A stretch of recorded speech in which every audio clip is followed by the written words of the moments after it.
G Tamil lesson channel.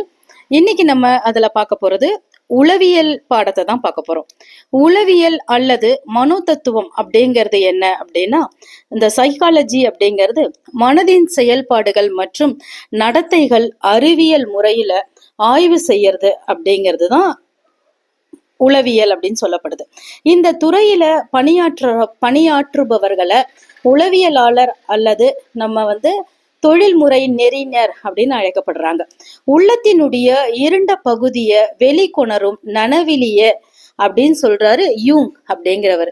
இலக்கியத்துல உளவியல் என்பது படைப்பாளரால படைக்கப்பெறுகின்ற பாத்திரத்தின் உணர்வு பூர்வமான அனுபவங்களை கொண்டது. குறிப்பா மனதினுடைய நனவுபாடு, வாழ்க்கைப்பாடு, உணர்வெழு அதிர்ச்சி, நெருக்கடி, கவலை, மகிழ்ச்சி, குற்றம், குடும்பம் முதலியவையெல்லாம் உள்ளடக்கிய கவித்துவமான அனுபவங்களை குறிக்கிறது தான். அடுத்தது சங்க பாடல்கள் அப்படின்னு பார்க்கும்போது 1862 அகப்பாடல்களுடைய காதல் இலக்கியம் தான் சங்க இலக்கியம். இதை பார்த்தீங்கன்னா ஒவ்வொரு பாடல்லையும் ஆண் பெண் உள்ளங்கள் இதை பிரதிபலிக்கின்றது. இந்த காதல் மாந்தர்கள் பற்றிய பாங்கன் நினைத்ததும் ஊரார் கண்டார் நினைத்தது ஆகிய பல்வேறு உள்ளங்களின் அறிவினை பெறுபவர் அப்படின்னு சொல்றாரு வாசுப மாணிக்கனார். இதுதான் நம்மளுடைய உளவியல்ங்கிறது. இலக்கியம் சார்ந்த நிலையில இந்த உளவியலை நம்ம 4 நிலையில பிரிச்சு அணுகி ஆராயலாம். அது என்னென்ன அப்படின்னும் போது படைப்பாளி உளவியல், படைப்பாக்க உளவியல், இலக்கியம் அளிக்கும் உளவியல், அவையினர் உளவியல் அப்படின்னு அறியலாம். மனம் அப்படிங்கிறது, மனம் என்பது மூளையினுடைய ஒரு பகுதியாக கொள்ளப்படுது. புலவனுக்கு மனம் அப்படின்னு சொல்லப்படுறது ஆண் பெண் காதல் தான் ஆகும். புலவர்களுடைய உள்ளம் கவர்ந்தவைகளையே பாடு பொருளாக அவர்கள் படைக்கிறார்கள். மீளா துயர். இந்த மீளா துயர் அப்படின்னு சொல்லும் போது மனித வாழ்வுல இன்பமும் துன்பமும் ஒன்றை ஒன்று கடந்து போறது இயல்பாகும். இலக்கிய படைப்பாளர்கள் பார்த்தீங்கன்னா இந்த இரண்டையுமே அணுகிற கண்ணோட்டங்கள் அப்படிங்கிறது மாற்றம் இருக்கதான் செய்யுது.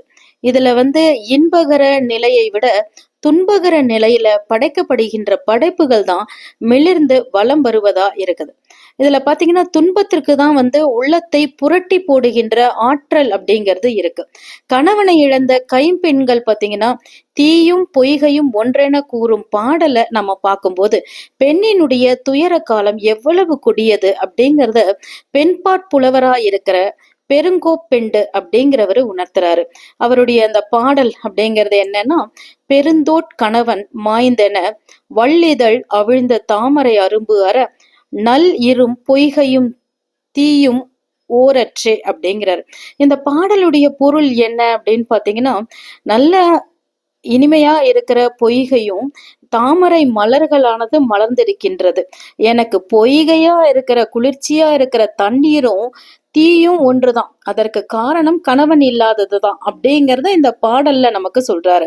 அப்போ மங்கையர்களுக்கு கணவன் இல்லாத ஊர் பாழ் என்பது நமக்கு புலப்படுது. அதுவும் கணவனை இழந்த பெண்கள் அனுபவிக்கின்ற துயரங்களை முன்னிறுத்தி தான் இந்த பாடல்களானது படைப்பாக்கம் செய்யப்படுது. அடுத்தது கணவனை இழந்த பெண்களுக்கு கூந்தல்களை களையறதும் அவர்களுடைய வளையல்களை நீக்குவதும் பழமையாக வந்த மரபாக இருக்கின்றது. உலகத்துல இறந்தவரை மீட்டல் அப்படிங்கிறது நடக்காத காரியம். ஆண்மகனுடைய இழப்புங்கிறது எந்த காலத்திலையும் மீட்க முடியாத துயராக தான் இருக்கு. இத பாத்தீங்கன்னா தாயங்கண்ணியார் அப்படிங்கிறவரு பெண்ணின் நிலையிலிருந்து தானே அனுபவித்தது போல உணர்வு பொங்க பாடல்களை பாடியிருக்காரு.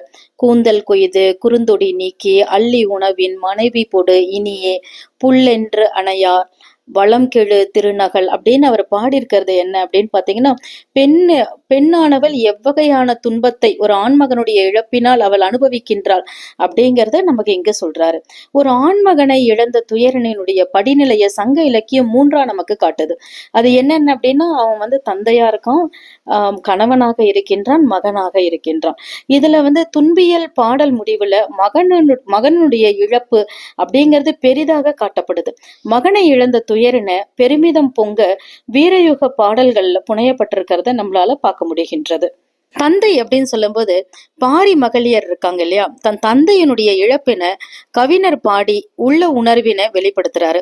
அற்றை திங்கள் அவ்வெண்ணிலவில் எந்தையும் உடையேம் எம் குன்றும் பிறர் கொளார் என்ற பாடல் வரி பாத்தீங்கன்னா, வெண்ணிலா காயும் ஒரு பொழுது பரம்பு மலையோட தந்தையோட இருந்ததையும், இன்று அவனும் இல்லை மலையும் இல்லை, வெறும் வெண்ணிலா மட்டும் வானில் காய்ந்து தனித்து துன்புறுத்துவதாக பாடியிருக்காங்க. உண்மையில தாங்கள் ஆதரவற்று தனித்து துயர் உறும் சூழலை வெளிப்படுத்துவதாக இந்த பாடல் இருக்கு. இந்த பாடல் பாத்தீங்கன்னா, பாரி மகளிராக இருக்கின்ற அங்கவையும் சங்கவையும் தன்னுடைய தந்தையை இழந்து அவர்கள் படுகின்ற உணர்வுகளை அது வெளிப்படுத்துவதாக அமைந்திருக்கின்றது. இத அனுபவ மீட்டறிதல் அப்படிங்கறது சொல்லலாம்.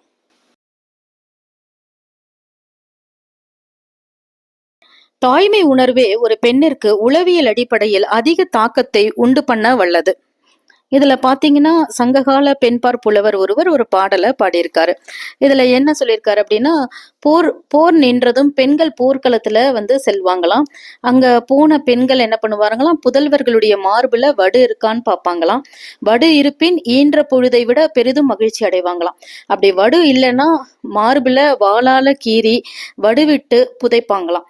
அந்த அடிப்படையில மார்பு வடுவில்லாது புறம் இருந்தால் தற்கொலை கூட செஞ்சுக்க அவங்க அஞ்ச மாட்டாங்களாம். அந்த அளவிற்கு அவர்களுக்கு அந்த பெண்ணுக்கு ஒரு ஆண் மகனை வீரத்தோடு வளர்ப்பது அப்படிங்கிறது சங்ககால பாடல்கள்ல நம்மளால பார்க்க முடியுது.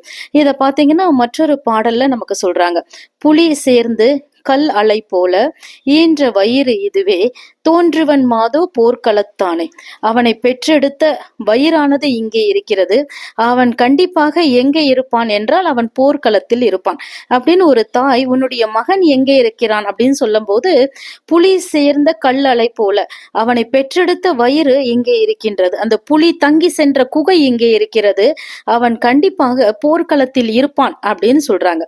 இந்த பாடலை பாத்தீங்கன்னா, காவற்பெண்டு அப்படிங்கிற காவற்பெண்டின் அப்படிங்கிற புலவரானவர் இந்த பாடலை அமைச்சிருக்காங்க. இதுல பாத்தீங்கன்னா, அவர்களுடைய மகனுடைய இழப்பு, அவருடைய உணர்வுகள் நமக்கு வெளிப்படுகின்றது.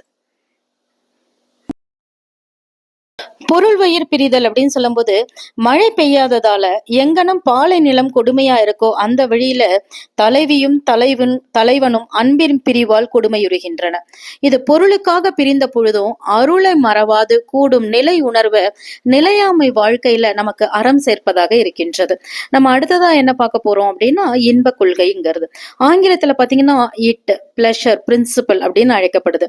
இட் ஈகோ சூப்பர் ஈகோ அப்படின்னு வரையறுக்கப்படுகின்ற உள பகுப்பாயில இட்டுங்கிற நிலையில விருப்ப உணர்வு மேலோங்கி வலம் வருகின்றது. இதனால விளையும் சம்பவ எண்ண ஓட்டங்கள் அடுத்த 2 நிலைகளை போய் சேருகின்றன. இதுல பாத்தீங்கன்னா, இந்த பாடல்ல தோழி தலைவியை விரைந்து திருமணம் புரிய எண்ணுகின்ற. ஏன்னா தலைவன் பகற்குறியிலேயே தலைவியை கூடி இன்புற்று பின்னர் அவ்விடம் விட்டு அகன்று தலைவனை தோழி சந்திக்க விழைகின்றார். அதாவது பகல் நேரத்திலேயே தலைவன் தலைவியை சந்தித்து விட்டு செல்கின்றான். எங்கே அவன் திருமணம் செய்யாமல் சென்று விடுவானோ?